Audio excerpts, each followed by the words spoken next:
Esta enseñanza de los testigos de Jehová es una de las principales falsas enseñanzas sobre lo que supuestamente es el Espíritu Santo.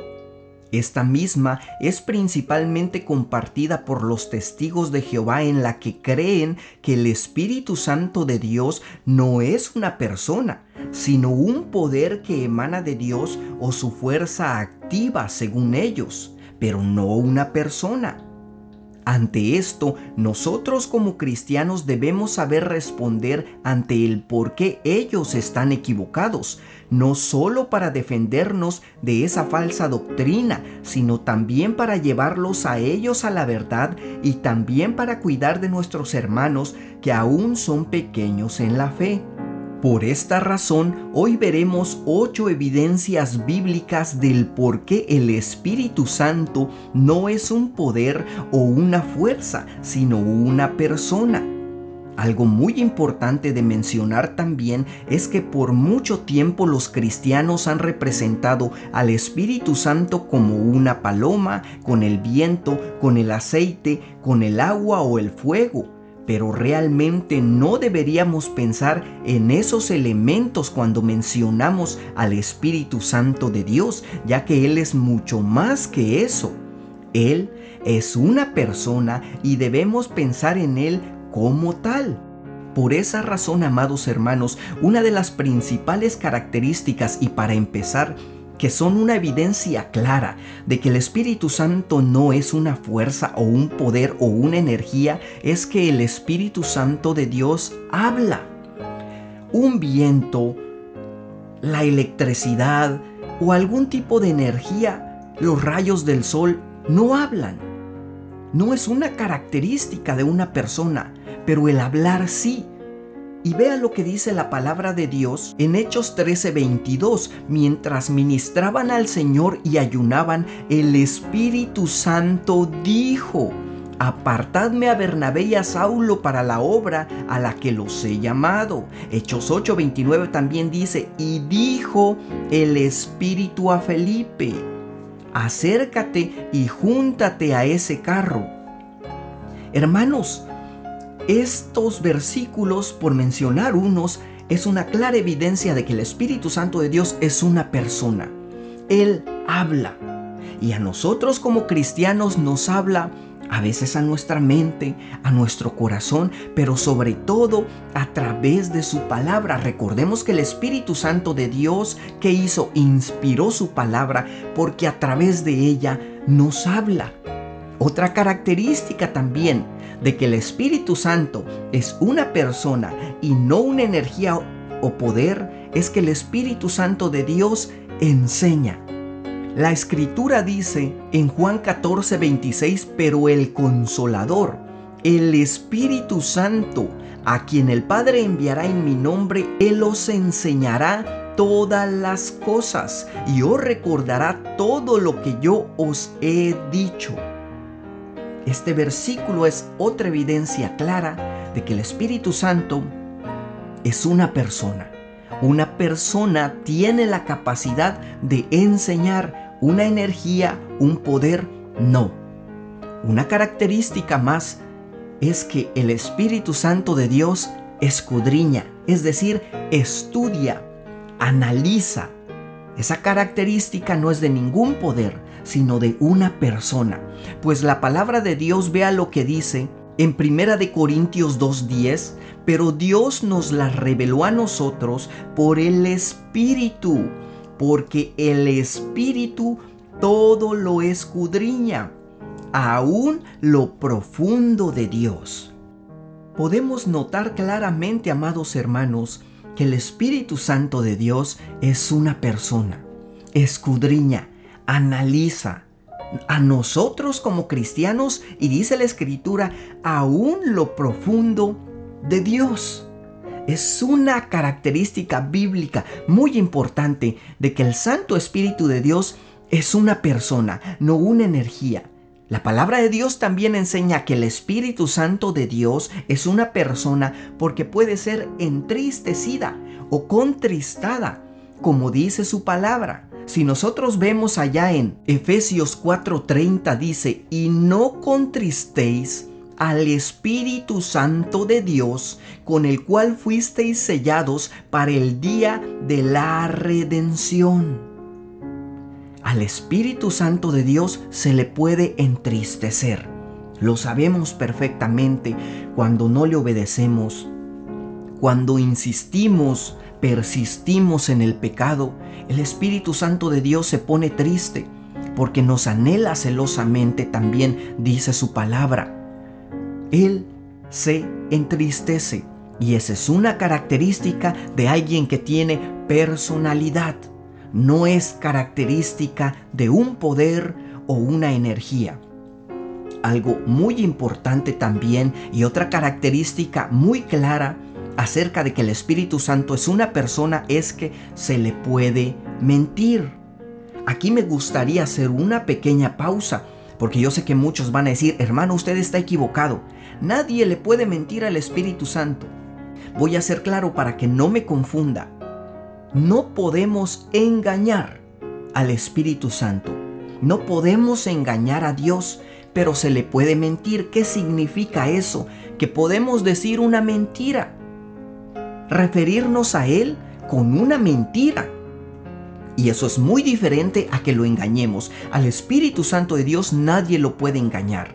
Pero la Biblia dice, sí, que le podemos mentir, que el ser humano puede cometer el error de mentirle al Espíritu Santo. Vean lo que dice la palabra de Dios allá en Hechos 5:3. Y dijo Pedro: Ananías, ¿por qué llenó Satanás tu corazón para que mintieses al Espíritu Santo y sustrajeses del precio de la heredad? No has mentido a los hombres, sino a Dios. Nos damos cuenta, amados hermanos, el ser humano puede cometer ese pecado, el pecado de mentirle al Espíritu Santo. Vuelvo a recalcar, no lo podemos engañar. Nadie puede engañar al Espíritu Santo, pero alguien sí puede llegar a cometer el error de mentirle, como vemos en la palabra de Dios, y esa es una característica de alguien que tiene personalidad, no de una energía, no de un poder.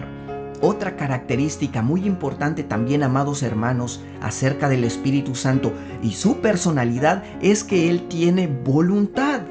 La palabra de Dios, si nota, dice en 1 Corintios 12:11, pero todas estas cosas las hace uno y el mismo Espíritu, repartiendo a cada uno en particular como Él quiere. Hechos 16:6-7 dice: y pasando por Frigia y la provincia de Galacia, les fue prohibido por el Espíritu Santo hablar la palabra en Asia. Hechos 10:19-20, mientras Pedro pensaba en la visión, el Espíritu le dijo: he aquí 3 hombres te buscan, levántate pues, desciende y ve con ellos, no dudando de nada, porque yo los he enviado. En estos pasajes vemos claramente, amados hermanos, que el Espíritu Santo de Dios tiene voluntad, toma decisiones con las que manda a sus hijos, característica de una persona. Otra característica también, amados hermanos, es que el Espíritu Santo de Dios intercede. Vea lo que dice la Escritura en Romanos 8:26-27, y de igual manera el Espíritu nos ayuda en nuestra debilidad, pues que hemos de pedir como conviene no lo sabemos, pero el Espíritu mismo intercede por nosotros con gemidos indecibles. Mas el que escudriña los corazones sabe cuál es la intención del Espíritu, porque conforme a la voluntad de Dios intercede por los santos. Esto es muy bello de contemplar, porque la persona del Espíritu Santo también intercede. Si creíamos que solamente nuestro Señor Jesucristo lo hacía, no. El Espíritu Santo también intercede por nosotros. Porque a veces no sabemos pedir, como dice la Escritura, no sabemos pedir como conviene. Y alguien que intercede, alguien que se pone al frente y habla a favor de alguien, es una característica de una persona, no como mencionan los testigos de Jehová, la fuerza activa de Dios, el poder de Dios. No, el Espíritu Santo de Dios es una persona. Y otra característica también muy importante, amados hermanos, es que el Espíritu Santo de Dios puede ser ultrajado o insultado. Y esto es algo que debemos prestar mucha atención. Vean lo que dice la palabra de Dios en Hebreos 10:29. ¿Cuánto mayor castigo pensáis que merecerá el que pisoteare al Hijo de Dios y tuviere por inmunda la sangre del pacto con la cual fue santificado y ultrajare al Espíritu de gracia? Mateo 12:24 y 31 dice también: mas los fariseos al oírlo decían: este no echa fuera los demonios, sino por Belcebú, príncipe de los demonios. Jesús dijo en el 31: por tanto os digo, todo pecado y blasfemia será perdonada a los hombres, mas la blasfemia contra el Espíritu no le será perdonada. Amados hermanos, esto es muy claro. El Espíritu Santo tiene personalidad. ¿Por qué? Porque se le puede insultar, ultrajar, blasfemar contra Él. Como dice aquí la Escritura, y como cometieron el error aquellos escribas y fariseos al decir que Jesús echaba fuera a los demonios, pero por el poder de Belcebú y no por el Espíritu Santo. Pero Jesucristo les dijo que esa era una blasfemia, porque ellos sabían perfectamente quién era Jesús y que nadie podía hacer lo que Jesús hacía si no le era dado por Dios. Así que ellos sabían perfectamente que estaban blasfemando. Y eso, vuelvo a repetirlo, amados hermanos, solamente se puede hacer contra una persona. En este caso, contra la persona del Espíritu Santo. Y como esto, hermanos, vuelvo a repetirlo, lo que dije al principio, debemos tener cuidado. No digo que sea pecado representar al Espíritu Santo como fuego, como viento, como agua, como una paloma, como aceite. El problema es que pensamos en eso cuando oímos la palabra Espíritu Santo. Y vuelvo a repetir, el Espíritu Santo de Dios no es una paloma, no es aceite, no es fuego, es una persona. Por esa razón, cuando oímos ese santo nombre, debemos pensar en un personaje, el personaje del Santo Espíritu de Dios. Pero como vemos, estas son evidencias bíblicas muy claras de que el Santo Espíritu de Dios es una persona, un personaje y no una fuerza activa o el poder activo de Dios como enseñan o tergiversan los testigos de Jehová. Debemos tener mucho cuidado ante esta falsa enseñanza. Y también entre muchos errores también que cometen otros hermanos que a veces son tolerables, pero que a veces también reflejan una falta de estudio de la palabra de Dios. Porque cuántas veces usted y yo hemos escuchado, por ejemplo, de que Jesús trató a la mujer sirofenicia de perro o de perra, como muchas veces yo he escuchado. ¿Sabe? Eso es lamentable. Eso es torcer la intención de las palabras reales de nuestro Señor Jesucristo. Pero no voy a ahondar en ese tema porque de hecho subí un video con ese tema del por qué. ¿Por qué nuestro Señor Jesucristo trató de perrillo o de perro a la mujer sirofenicia? Y del error que cometen muchos predicadores al malinterpretar, ese pasaje. Pero si usted quiere ver el video, se lo voy a dejar por acá o por acá en una pantalla final. Pero por el momento es todo. No se vaya. Si el video le aportó algo, no se vaya, suscríbase, regálenos un like. Coméntenos qué piensa de este video, compártalo con alguien. Y por el momento es todo. Si es la voluntad de Dios, amados hermanos, nos veremos en otro video. Que el Señor los bendiga.